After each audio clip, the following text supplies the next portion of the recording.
नमस्कार, जय जोहार। आपके साथ मैं हूं पल्लवी परिहार और आप देख रहे हैं हमारा विशेष कार्यक्रम छत्तीसगढ़ के बात हमारे साथ। आज बात महिला आरक्षण पर आर पार की लड़ाई की। संसद में परिसीमन विधेयक के गिरने के कारण महिलाओं को लोकसभा और राज्यों की विधानसभा में साल 2029 से 33% आरक्षण देने के फैसले पर फिलहाल अनिश्चय के बादल मंडरा रहे हैं। भाजपा इस नाकामी का ठीकरा कांग्रेस सहित विपक्ष पर फोड़ते हुए देशव्यापी प्रदर्शन कर रही है। छत्तीसगढ़ में भी भाजपा 27 अप्रैल तक लगातार आंदोलन करने पर उतारू है। इसी क्रम में 27 अप्रैल को एक दिवसीय विशेष सत्र बुलाया गया है, जिसमें राज्य सरकार निंदा प्रस्ताव लाने जा रही है। यह प्रस्ताव महिला आरक्षण कानून और डिलिमिटेशन से जुड़े 131वें संवैधानिक संशोधन विधेयक के पारित न हो पाने पर विपक्ष के विरोध में लाया जा रहा है, जिस पर सीएम विष्णुदेव साय का कहना है कि महिलाएं अब सच्चाई जान चुकी हैं और वे उनकी उन ताकतों को जवाब देंगी जो उनके अधिकारों में बाधा डाल रही हैं। वहीं कांग्रेस से सवाल उठाया है कि जब नोटिफिकेशन हुआ ही नहीं, उससे पहले विधानसभा में निंदा प्रस्ताव की घोषणा सीएम ने क्यों की। कांग्रेस ने कहा कि भाजपा सरकार महिला आरक्षण के प्रति गंभीर नहीं है, बल्कि परिसीमन करके सत्ता हथियाना चाहती है। ऐसे में सवाल ये है कि निंदा प्रस्ताव का मकसद क्या है। क्या सरकार मौजूदा सांसदों की संख्या के आधार पर आरक्षण नहीं दे सकती और कांग्रेस परिसीमन का इतना विरोध क्यों कर रही है? आज उन्हीं सवालों के जवाब तलाशने की कोशिश करेंगे। पहले सुनते हैं कुछ प्रतिक्रियाएं। ये सत्र के नोटिफिकेशन के बाद यह स्पष्ट होगा कि सत्र क्यों हो रहा है और सत्र में क्या बिजनेस होंगे।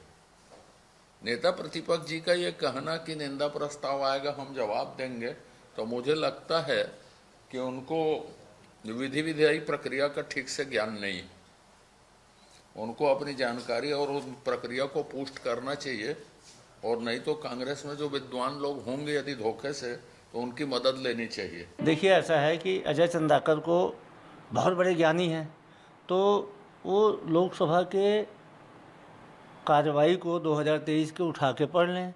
128वां संविधान संशोधन विधेयक क्या था, क्या उस विधेयक में नारी शक्ति वंदन अधिनियम को लोकसभा ने 21 सितंबर को, 23 सितंबर को राज्यसभा ने और 28 सितंबर को महामहिम राज्यपाल ने उसमें हस्ताक्षर नहीं किया है। तो जब जो विधेयक पारित हो चुका है, कानून बन चुका है, उसके बारे में भारतीय जनता पार्टी भ्रम क्यों फैला रही है? भारतीय जनता पार्टी को महिलाओं के आरक्षण से कोई लेना देना नहीं है। ये परिसीमन करके सरकार बनाना चाहते हैं, अपने हिसाब से सीटों का पुनर्गठन करना चाहते हैं और बेईमानी कर रहे हैं। बेईमान लोग हैं। अजय चंद्राकर को सबसे पहले अपने मुख्यमंत्री को नसीहत देनी चाहिए कि बिना नोटिफिकेशन के आपने कैसे सार्वजनिक मंच से कह दिया कि कांग्रेस के निंदा प्रस्ताव के लिए विशेष सत्र बुलाया जाएगा। यदि सदन का नेता, जो कि मुख्यमंत्री होते हैं, वो इस बात की घोषणा कर रहे हैं, तो निश्चित तौर पे नेता प्रतिपक्ष उसमें जवाब देंगे। अजय चंद्राकर के ऊपर में अंदर में ज्ञान का अजीर्ण हो गया है। उनको इतना अहंकार है, वो अपने आप को सबसे ज़्यादा ज्ञानी समझते हैं। तो चलिए, इसी मुद्दे पर चर्चा के लिए हमारे साथ जुड़ गए हैं दयावंत बादे, भाजपा प्रवक्ता है, नीतीश शर्मा कांग्रेस प्रवक्ता और कौशल स्वर्णबेर वरिष्ठ पत्रकार हैं। आप सभी मेहमानों का नादी टीवी में बहुत बहुत स्वागत है। तो देखिए, महिला आरक्षण बिल को लेकर सियासत लगातार तेज है और विवाद गहराता जा रहा है। बीजेपी जहां कांग्रेस पर और कांग्रेस के सहित कई विपक्षी पार्टियों पर इस बिल को पास न होने का ठीकरा फोड़ती नजर आ रही है, आक्रोश नजर आ रहा है, रैलियां निकाल रही है। तो वहीं कांग्रेस का कहना है कि ये सब एक षड्यंत्र है। बीजेपी को और सत्ता पक्ष को पहले से ही पता था ये बिल पास नहीं हो सकेगा, उसके बाद भी राजनीति की जा रही है और जो गलत नैरेटिव है वो सेट करने की कोशिश की जा रही है बीजेपी की ओर से। तो वहीं इस पर जानना चाहूंगी मैं, हमारे साथ नीतीश शर्मा कांग्रेस प्रवक्ता जुड़ गए हैं। नीतीश जी, जो लगातार आरोप लगाए जा रहे हैं बीजेपी की ओर से कि कांग्रेस और विपक्षी पार्टियों ने ये बिल पास नहीं होने दिया, महिला विरोधी है कांग्रेस पार्टी, लगातार इसको लेकर जो बीजेपी की ओर से कहा जा रहा है और कांग्रेस की ओर से भी कई आरोप लगाए जा रहे हैं, इस पर आपका क्या कहना है? धन्यवाद परिहार जी। सर, पहले मैं बस इतना कहना चाहूंगा, मुकम्मल झूठ परोस दिया गया, सच बताया ही नहीं। और जो बताया गया भाजपा के द्वारा, ऐसा तो कुछ हुआ ही नहीं। दरअसल भाजपा को बस झूठ बोलने की लत है, वरना मुल्क में सब खैरियत है। इस देश के कई ऐसे राज्य हैं जहां पर भाजपा को वोट नहीं मिलता।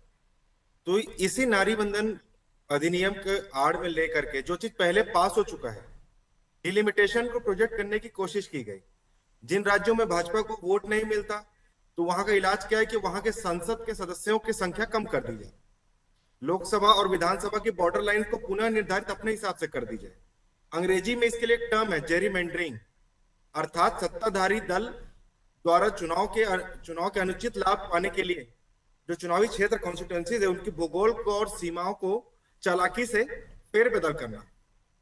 आपने देखा हो कुछ दिन पहले संसद भवन में 131वां संशोधन जो महिला आरक्षण के संबंधित नहीं था, वो महिला आरक्षण में संशोधन के संबंधित था, वो गिरा, ना कि महिला आरक्षण, वो तो पास हो चुका है। आदरणीय महामहिम द्रौपदी मुर्मू जी द्वारा 28 सितंबर 2023 को ये बिल पास हो चुका है, जो कि 16 अप्रैल को नोटिफाई भी कर दिया गया है।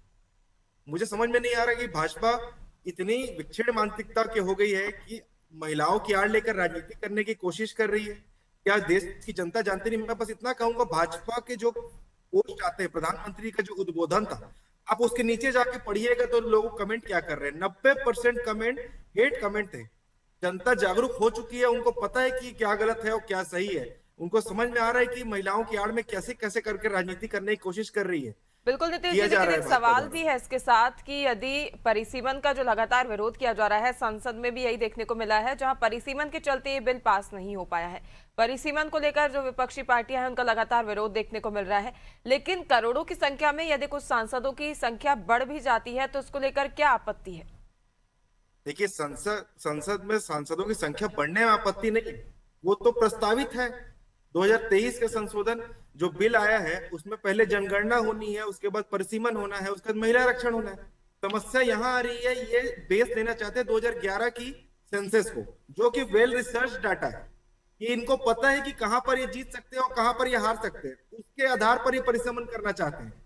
यदि परिसीमन करना है तो बिल तो आपने ही लाया था, जिसको सर्वसम्मति से सभी दलों ने समर्थन किया था। वो बिल पास हो चुके आज 30 महीने से ऊपर हो गए। आज आपको क्यों उसको संशोधन करने की जरूरत पड़ी? क्योंकि आपके मन में चोर है, क्योंकि आप चाहते कि 2011 की जनगणना के हिसाब से वो परिसीमन हो, जबकि परिसीमन अभी चल रहा है। भाई आगे परिसीमन होगा, जनगणना होगा, फिर अभी जनगणना चल रही है, आगे परिसीमन होगा, उसके बाद महिला आरक्षण तय है। या हम तो ये कह रहे हैं कि यदि महिलाओं का आरक्षण देना है तो 543 सीटों में ही दे दीजिए।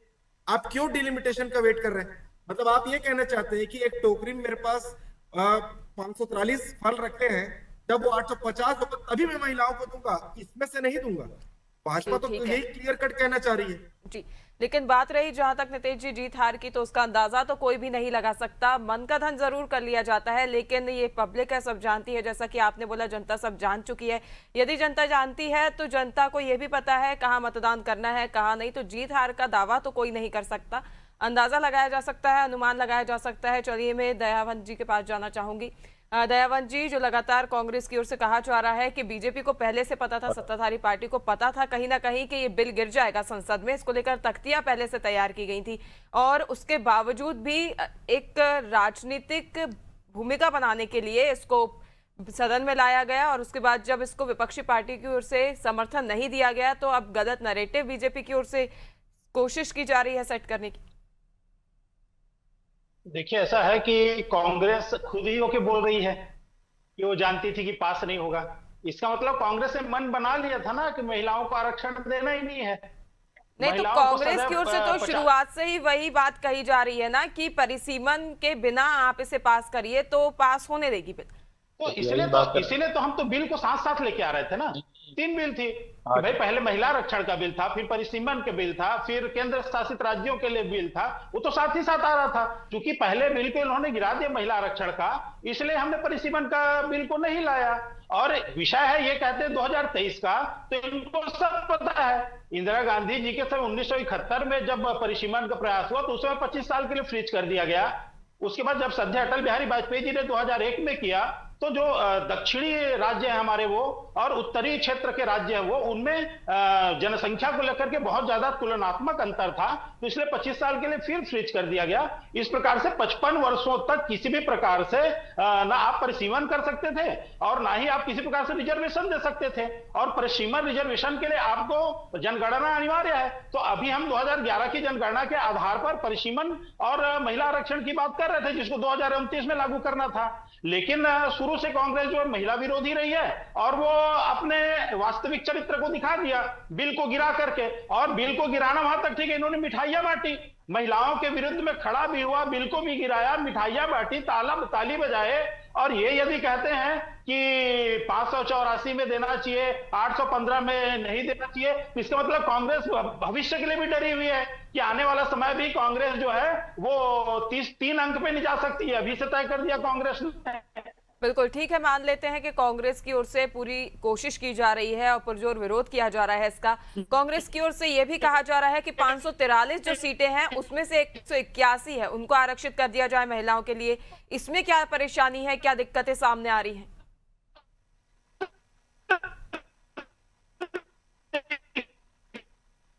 जी, फिलहाल दयावंत जी से हमारा संपर्क नहीं हो पा रहा है। मैं कौशल जी के पास जाना चाहूंगी। कौशल जी, जैसा कि देखा जा रहा है पूरे देश भर में सियासत जारी है, जहां पर बीजेपी इसका ठीकरा कांग्रेस पर फोड़ रही है, विपक्षी पार्टियों को इसका जिम्मेदार ठहरा रही है, तो वहीं कांग्रेस भी अब लगातार प्रेस कॉन्फ्रेंस कर बीजेपी का जो चेहरा है वो सामने लाने की कोशिश कर रही है, ऐसा कहना है कांग्रेस का। तो इसको, इन सभी मामलों को आप किस तरह देखते हैं? देखिए, निश्चित तौर पर जब से महिला अधिकार बिल को लेकर जब संसद में हंगामा हुआ उसके बाद से आप देखेंगे न सिर्फ भारतीय जनता पार्टी, कांग्रेस के नेता भी सड़क पर उतर आए हैं। दोनों दल के नेता लगातार विरोध कर रहे हैं। इसके पीछे सबसे बड़ी वजह यही कि दोनों ही दल के नेता बताना चाहते हैं कि महिलाओं के हितैषी, क्योंकि लगातार आप देखेंगे जिस तरह से बातें हुई सदन के अंदर, लोकसभा के भीतर जब बात हुई है, जब विपक्षी दलों की ओर से कहा गया, जब सत्ता पक्ष की ओर से ये कहा गया कि हम महिला आरक्षण भी लाना चाहते हैं, तो मुझे लगता है कि विपक्ष के जो लोग हैं उनकी ओर से महिला आरक्षण बिल का कभी भी विरोध नहीं किया गया। उन्होंने स्पष्ट कहा था कि इसके साथ जो आप परिसीमन को जोड़ना चाह रहे हैं, जो जनगणना की जो बात है, उसको कहीं न कहीं इससे अलग रखना था। तो में ये बात भारतीय जनता पार्टी के नेताओं के द्वारा ही कही गई थी कि जब जनगणना हो तो उसके बाद परिसीमन लागू होगा। निश्चित तौर पर 2011 के समय में जनसंख्या थी और आज 2026 में हम बैठे हैं, तो 15 साल में काफी जनसंख्या बढ़ चुकी है। बहुत सारे लोकसभा सीट ऐसे हैं जहां पर कभी 11 लाख मतदाता हुए, कभी वहां पर 25 लाख मतदाता हो चुके हैं। तो कहीं कहीं निश्चित तौर पर परिसीमन की आवश्यकता है, सारे जगहों पर सीटों की संख्या बढ़ाने की आवश्यकता है। लेकिन कांग्रेस के जो लोग हैं या दूसरे विपक्षी दल के लोग हैं, उनका यही मांग कहना था कि ये जो जनगणना की प्रक्रिया हो जाए उसके बाद आरक्षण लागू कर दो। तो मुझे लगता है कोई भी दल महिला आरक्षण के खिलाफ नहीं है। महिला आरक्षण लागू करना सभी दल के लोग चाहते हैं, लेकिन सिर्फ परिसीमन के साथ जोड़ के दूसरे जो और अन्य विधेयक, 3 विधेयक लाए जा रहे थे, उसके साथ जोड़कर लाने का ये विरोध हो रहा था। और मुझे लगता है कि महिलाओं की हितैषी जो बात राजनीतिक दल के लोग करते हैं, उनको ये भी देखना चाहिए कि वर्तमान में जो आरक्षण मिला हुआ है, आप देखेंगे नगरीय निकाय जो स्थानीय चुनाव होते हैं वहां पर 50% आरक्षण महिलाओं को मिला हुआ है। तो क्या वो महिलाएं वाकई में काम कर पा रही है, ये भी आपको देखना होगा। क्योंकि आप देखते हैं उनको पद तो मिल जाता है, चुनाव तो जीत जाती है, लेकिन उनके घर के जो पुरुष है या उनके पति है, उनके भाई है, उन लोग काम करते हैं। तो मुझे लगता है कि यदि महिला को आप आरक्षण दे रहे हैं, उनको काम करने के लिए आप ताकत देना चाहते हैं, तो आप उनको स्वतंत्र कीजिए ना, आप क्यों हर बात में पूछते हैं? मुझे लगता है कि इस तरह की चीजें होती है, आप आरक्षण बोलकर नहीं दे सकते। आपको जब तक वास्तविकता में आप इस तरह की चीजें आप नहीं करेंगे, जितना आरक्षण अभी लागू है, जितने महिला सांसद अभी हैं, जितने महिला विधायक अभी विधानसभा में है, क्या वो स्वतंत्र रूप से काम कर रहे हैं, ये भी देखना पड़ेगा। क्योंकि हर बार ये शिकायत आती है कि कोई मंत्री, महिला मंत्री बनती है, उसके घर के जो पुरुष है या उसका पति है या उसका भाई पूरा काम संभालता है। ये इस तरह की बातें क्यों आती है? तो इस तरह की जो चीजें जो देखने को मिलती है, मुझे लगता है कि आरक्षण के साथ ये भी देखना होगा कि यदि हम आरक्षण दे रहे हैं, निश्चित तौर पर आरक्षण देना चाहिए। और जो सीटों की संख्या बढ़ाने की बात कही जा रही है, सीटों की संख्या बढ़ाने के साथ साथ आरक्षण देने की बात है। मुझे लगता है कि जब परिसीमन हो जाए, जनसंख्या के एग्जैक्ट कैलकुलेशन हो जाए और एग्जैक्ट सीटों की संख्या आ जाए, उसके बाद परिसीमन किया जाए, तो मुझे लगता है कि एक निश्चित संख्या महिलाओं की दिखेगी, ताकि उसको बेहतर तरीके से प्रतिनिधित्व करने का अवसर मिले। लोकसभा में हो चाहे विधानसभा में हो, सभी जगह उनको बेहतर नेतृत्व करने का अवसर मिलेगा और काम करने का अवसर मिले। बिल्कुल, तो कहा जा सकता है रास्ते कई हैं, लेकिन फिलहाल एक राजनीतिक मुद्दा बना लिया गया है महिला आरक्षण को। और बात करें काबिलियत की, तो काफी बातें इस दौरान कही जा सकती हैं, लेकिन मेरा एक सवाल है जो कि मैं नितेश जी से पूछना चाहूंगी। नितेश जी, ये सारे मुद्दे तो उठ ही रहे हैं, लेकिन इसके साथ ही विपक्ष की ओर से एक और मुद्दा उठाया जा रहा है कि जो महिला आरक्षण है उसमें भी जातिगत आरक्षण के आधार पर सीटें दी जाए, और जो धर्म के आधार पर भी इसमें मांग की गई है कि इसमें आरक्षित सीटें हों, तो ऐसा क्यों? महिलाओं को महिलाएं क्यों नहीं रहने दिया जा रहा? उन्हें एक बार फिर से एसटी, एससी, ओबीसी, मुस्लिम, हिंदू, इनमें क्यों बांटा जा रहा है? देखिए, जातिगत जनगणना लोकसभा में पारित हो चुका है, और यदि जातिगत जनगणना होती है तो कौन से समाज से, कौन से वर्ग से कितनी महिलाएं आती है उनका, या पुरुष आते हैं, कोई भी जनसंख्या आती है, उसका पूरा विवरण मिल जाएगा, और उसके बाद रिजर्वेशन देना बहुत आसान हो जाएगा। कि जैसे यदि इस एक पर्टिकुलर वर्ग से, ओबीसी वर्ग से या जनरल वर्ग से या एससी एसटी वर्ग से जनगणना होने के बाद पता चल जाएगी, जातिगत जनगणना होने के बाद, तो उसमें रिजर्वेशन देना बहुत आसान हो जाएगा। क्योंकि अभी यदि ये किया जाता है तो आपको पता नहीं कि कौन से वर्ग की कितने लोग हैं, आप अपने अंदाजे के हिसाब से उसको महिलाओं को आरक्षण देंगे, उसमें फेयर सिलेक्शन और फेयर इलेक्शन होने की पूरी चांसेस है यदि जातिगत जनगणना होती है तो। और हमारे नेता राहुल गांधी जी भी लगातार ये मांग किए हैं, और ये सदन में पास भी हो चुका है कि जातिगत जनगणना होना तय है। तो ऐसा क्यों कि जातिगत जनगणना, जाति के आधार पर यहाँ पर सीटें होना जरूरी है? अगर महिलाओं में काबिलियत हुई, महिलाएं उस लायक हुई, तो सारी ही महिलाएं एसटी, एससी की भी हो सकती हैं, सारी ओबीसी की भी हो सकती हैं, तो यहाँ पर लिमिटेशंस क्यों? देखिए, जो रिजर्वेशन है वो संविधान के अंदर अधिकार है। आप उसको ये नहीं कह सकते कि भाई मोर deserving person can get more positions. हमें पता है उस चीज की जानकारी है कि जो ज्यादा डिजर्व करता है उसको ज्यादा पोजीशन की आवश्यकता है, लेकिन ऐसे समाज के कुछ ऐसे तबके भी आते हैं जिनको उस सुविधा से बहुत वर्षों से वंचित रहे। यदि उनका रिप्रेजेंटेशन बढ़ता है, एक उदाहरण के लिए, जो महिला अपने पीठ पर ईंटा ढोती है या जो महिला खेतों में काम करती, यदि उसको रिप्रेजेंटेशन मिलेगा तो असली में छत्तीसगढ़ की महिलाओं का रिप्रेजेंटेशन बढ़ेगा। देखिए, मैं ये कास्ट और रिलीजन जो है ये संविधान के आधार पर रिजर्वेशन तय किया गया है, और यदि जातिगत जनगणना होती है तो हर उस समाज जो कि पिछड़ा है या जो वंचित रह जाते हैं उनको पूरा सहभागिता मिलेगी, उनको पूरा रिप्रेजेंटेशन मिलेगा देश की प्रथम धारा की राजनीति में। बिल्कुल, तो आपका कहना है कि पिछड़ा वर्ग की महिलाएं हैं वो ही अशिक्षित रह जाती हैं, उन्हीं की ओर से मजदूरी की जाती है, और कोई वर्ग की महिलाएं ऐसा मेरा कहना नहीं है। जी ठीक है, इस पर हम बाद में चर्चा करेंगे, लेकिन फिलहाल मैं दयावन जी से सवाल लेना चाहूंगी, जो कि मेरा पहला सवाल था। दयावन जी, जो विपक्षी ओर से बात कही जा रही है 543 सीटों की, 543 में से आप 181 महिलाओं के लिए आरक्षित कर सकते हैं, तो इसमें परेशानी कहाँ आ रही है? नहीं, इसमें ये विधान, देखिए, ये संवैधानिक सम्मत है ही नहीं। आपको यदि कोई भी रिजर्वेशन देना है तो आपको उसके लिए परिसीमन करानी पड़ेगी, और यदि परिसीमन करानी है तो आपको जनगणना करानी पड़ेगी।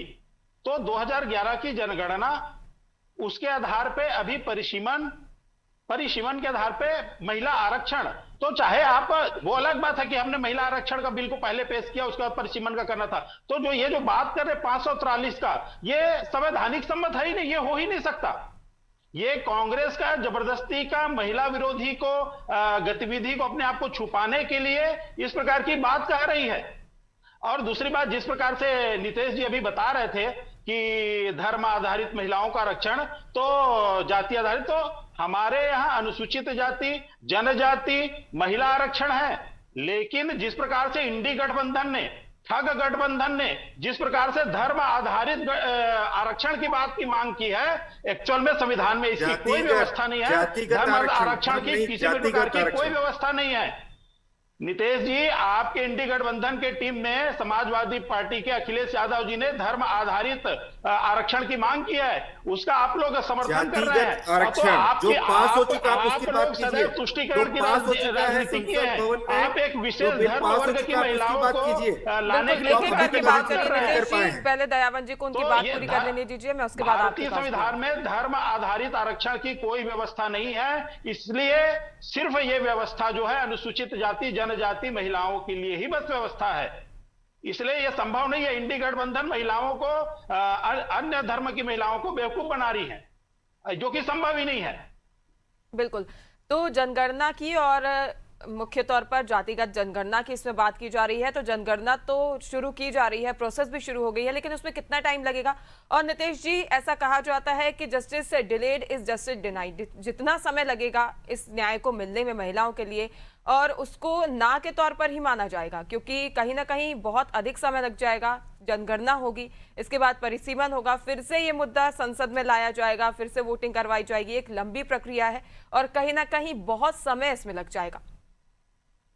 देखिए, रजिस्ट्रार जनरल का एक स्टेटमेंट आया था 2027 के अंतिम तक जनगणना हो जाएगी।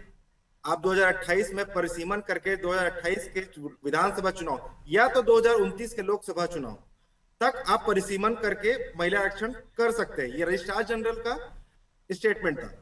यदि वो कह रहे हैं 2027 के अंत तक के जनगणना पूरी हो जाएगी, तो 28 में आप रिजर्वेशन भी दे सकते हैं, डिलिमिटेशन भी कर सकते हैं।